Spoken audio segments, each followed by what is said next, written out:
Greetings, film fanatics. Filmholmes here, and welcome to another rendition of Too Many Movies.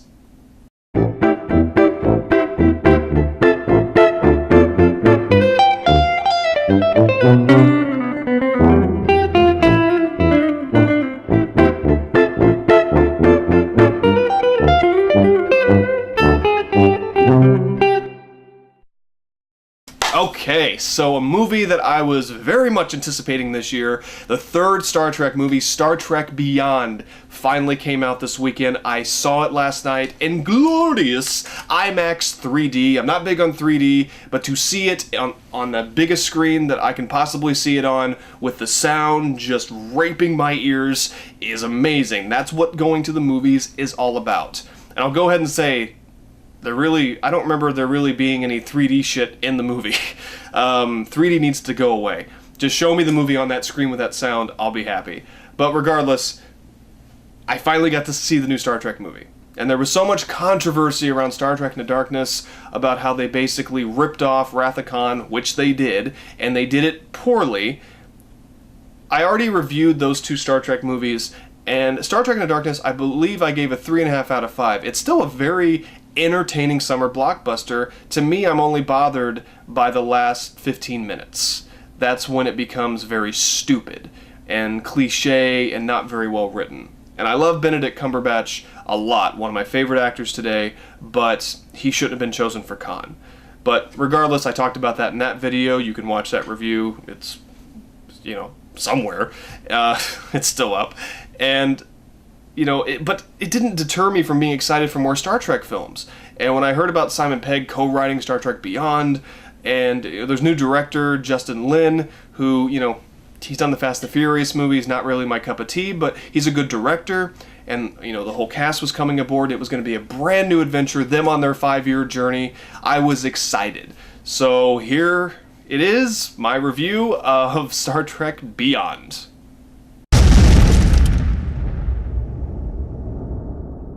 Okay, so Star Trek Beyond, like I said, directed by Justin Lin and co-written by Simon Pegg, who also plays Montgomery Scott. There was another co-writer, I'm sorry, I don't remember his name. That's what happens when you just kind of, go for it on these videos. But also produced by J.J. Abrams. Star Trek Beyond basically the crew is about 3.5 years in on their 5-year journey, and they go to this base. I just saw the movie last night. I'm not going to remember all the names. I didn't look up the plot again, and I never want to do spoilers on this. I never want to, especially with a brand new movie in the theaters. I'm not going to spoil anything for you guys. But basically, the story is that you saw in the trailer. They go to this new Federation base. That's also this huge city. It's really cool. I wish it would have been introduced earlier, but it's really, really cool. And they go there to rest, and Kirk is struggling with who he is, Spock is struggling with who he is because of, and everyone knows this was going to be in the movie, old Spock, or original Spock's death. He finds out about that, and he's struggling with it. And him and Kirk are struggling, not together, they almost talk about it, and then they go their separate ways with this mission. And it could be Kirk's last mission, where they get this woman that came in with this distress call from her ship, and about her crew, and they go to try to save the crew, and instead they're attacked by this new kind of enemy. Idris Elba plays Krall, the main villain, and the Enterprise is destroyed, and it's a really cool scene with the and it's in the trailer, so I didn't ruin it. And they've done it before, like in Star Trek, I believe 3, and they've done it in other Star Trek movies as well. But this was really well done, really on the edge of your seat action, and the effects with the ship being torn apart was really neat. The crew either gets captured or they escape to this planet, and they have to find out why Krall is doing this and get back together and save the day. Like I said before, I was very excited for this. I was I love these movies so much. The first Star Trek movie I fell in love with, and it got me in love with Star Trek. It really did. It made me want to watch the original movies. And I know a lot of people don't like these movies who are real Star Trek fans because it's too much action. It's too much like Star Wars. And to those people, I say that's fine if you feel that way. But remember when they did a Star Trek movie that was really no action and like all talking? It was Star Trek the Motion Picture. And that's a boring, boring movie. So, and you act like Wrath of Khan had no action. It wasn't like this. You know, these are a lot more action-oriented because they're summer blockbusters. But they're fun. And they brought Star Trek back to the mainstream. And they're making people like myself go watch the old stuff. I've never been in love with the TV shows, but I love the movies. The good movies. And one day, like I said in my last Star Trek review video where I reviewed Star Trek Into Darkness, I will review every Star Trek movie eventually, when I can. I have all the good movies, I don't have the bad ones. They were on Netflix, but they took them off, but I'll find a way. Because usually, if you hate a movie, it makes the review even more fun. But Star Trek Beyond, that's the story of it. And Justin Lin did a really good job directing it. It looks spectacular, the effects are fantastic. Only a few times the effects were a little bleh, but you forgive it. But there's a lot of new techniques he uses. One thing he uses too much, it's where he goes in like a 360. I don't know how to explain it. He goes in like a 360 motion with the camera, and it like turns everything upside down, and then the scene starts. It's really cool. I think it's kind of overdone, but it's a neat effect. It's something new to the Star Trek movies, and it looks, you know, different because it's not J.J. Abrams. That's not a bad thing. It was new blood, you know, in the director's seat, and it worked. He does a great job. The screenplay, you know, was very solid. I thought the jokes, even if a lot of the time they were very cheesy, or you could see them coming, they fit with the characters. You know, all the characters got their moments. Kirk, Spock, of course. There was more with Montgomery Scott, but it wasn't forced like Simon Pegg made himself, you know, put himself in this movie because he co-wrote it. It made sense. And Chekhov had a lot more to do. Uhura. And my favorite is the Doctor. And no, we're not talking about Doctor Who. But Karl Urban as Bones is my favorite character. Even in the old movies, he's become my favorite character. He's so damn funny. He has much more to do, and him and Spock are on the planet together, and that's just like the odd couple. It's so damn good. It's so funny. So the humor is there, and it's very well done. The drama is there, and is very well done.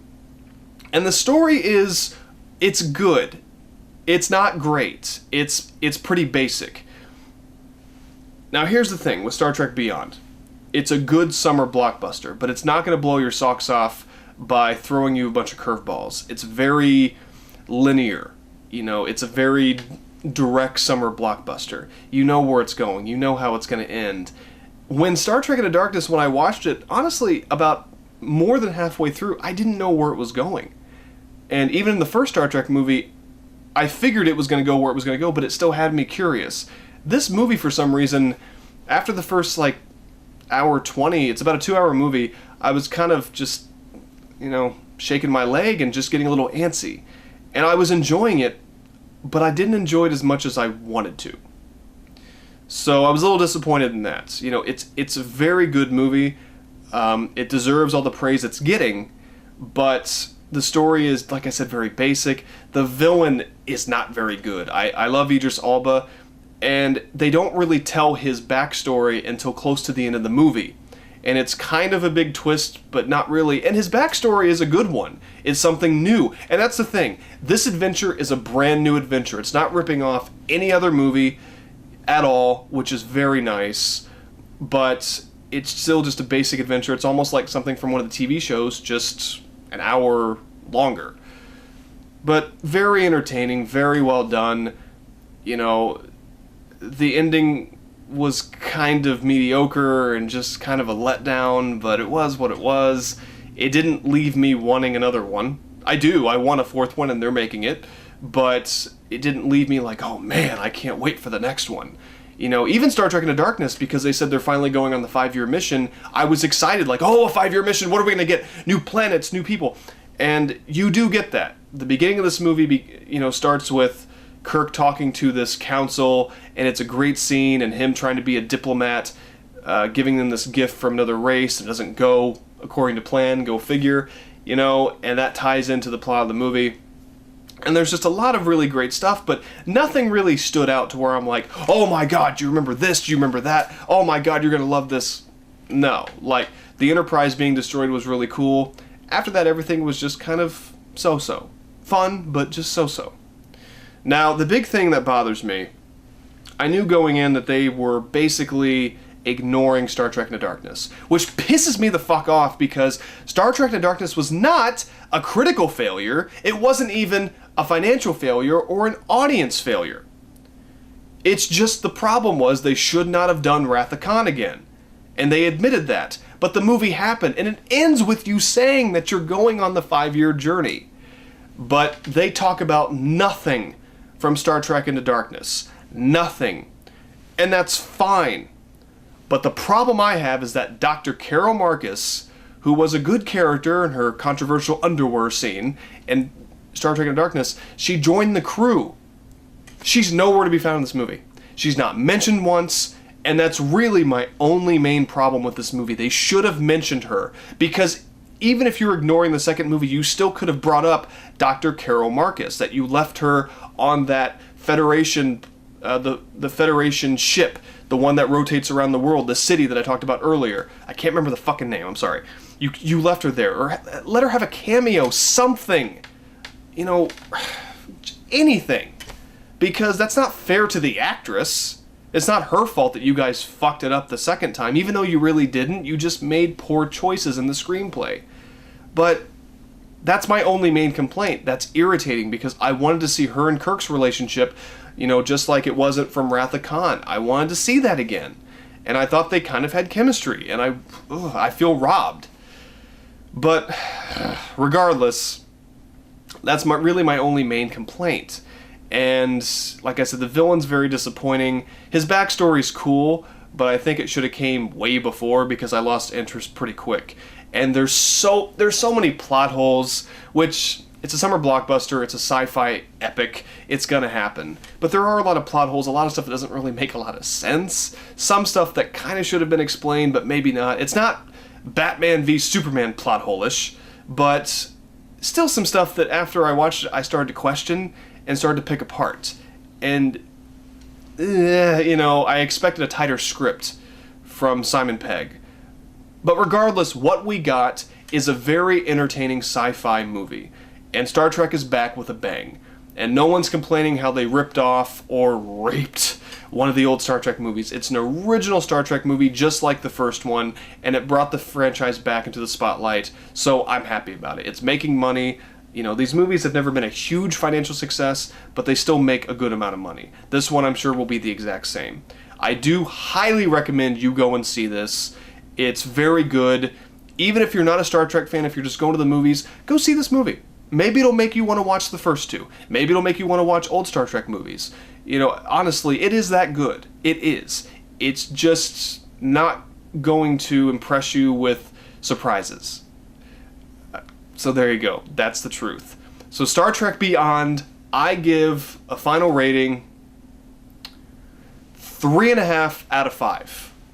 It's, honestly, it's close to being a 4, but some plot holes in the script, some stuff that just makes no sense.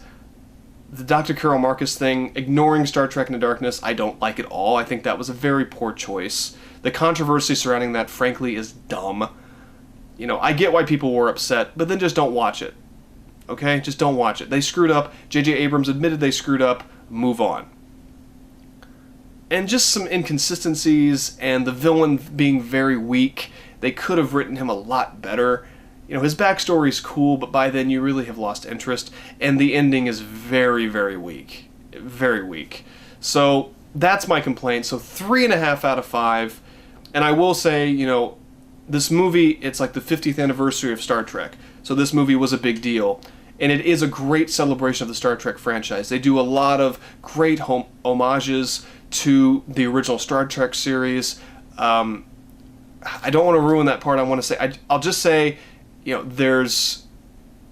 I don't want to say anything because I don't want to ruin it for any Star Trek fans. But they do a lot of great homages. New Spock is looking through old Spock's personal belongings, and he finds a picture. And that's all I'm going to say. It's one of the best parts of the movie, and it's almost tear-jerking to be quite honest. And they do, dedicate the movie to Leonard Nimoy after the credits, and they do say for Anton. They put that in there. And I think maybe that's a big reason, too, why I couldn't enjoy this movie as much as I wanted to, because it's sad. Leonard Nimoy dying, he was like in his 80s.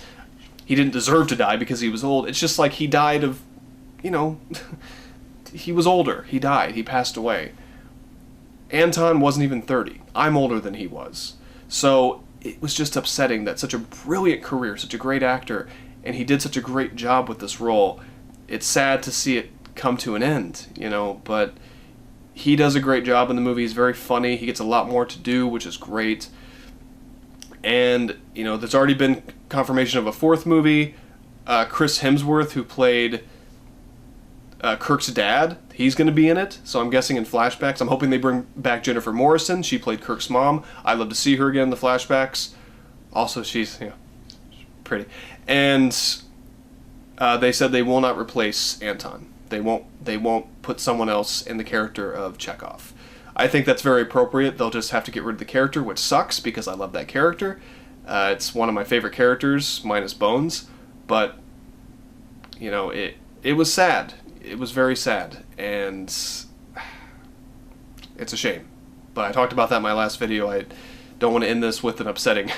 I don't want to end this upsettingly. So anyway, Star Trek Beyond, well worth your money to go see it. Go see it in IMAX because the sound... and it looks beautiful. It's well worth the extra money to see it like that. But if not, you'll still very much enjoy it. I was not disappointed. It just wasn't all that I wanted it to be. But regardless, still had a very good time, and I will definitely buy it when it comes out on Blu-ray. So this was Too Many Movies with Filmholmes. I'm Filmholmes. Thank you very much. And I will see you on the next edition of Too Many Movies. Take care.